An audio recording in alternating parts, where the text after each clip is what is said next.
kāds no futbolistiem tur baļauj, bet bumbu atsit Igors Labuts, tā ir lidoja vārtu tīklā un būs stūrstiens. To izpildīs Andrejs Perepļotkins, vēlreiz viņi izspēlēs ar Voldemoru Borovski.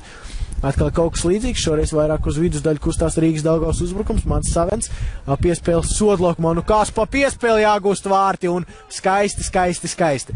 Tas tiešām bija skaisti, Mans Savens lieliski atrod Andreju Perepļotkinu un tas precīzi sit vārtu tālajā stūrī, bumba atstās pret stabiņu un ieripo vārtu tīklā.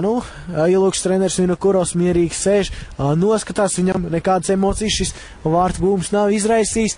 Izskatās, ka šajā spēlē viss ir skaidrs. Notiek vieniem no lielākajiem brīnumiem.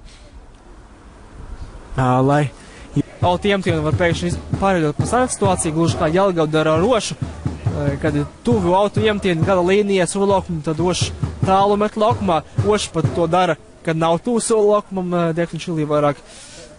Diekniņš varētu būt nedaudz tuvāk. Labi izspēlēja Zīles gar vārtiem. Kas par iespēju, un ir 3-0.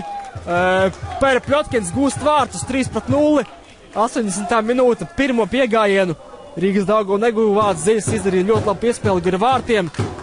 Pie tālā staba līdz bumbai gan netika. Nepamanīja, kurš tas spēlētājs bija, vai tas bija Savens vai Mišins. Bet atlaikošo bumbu vārtos ierēģi Andrejs Perepļotkins, kuram principā tagad jau bija jābūt uz rezerves soliņu, jo tieši viņu bija paredzēts mainīt, bet 80. minūte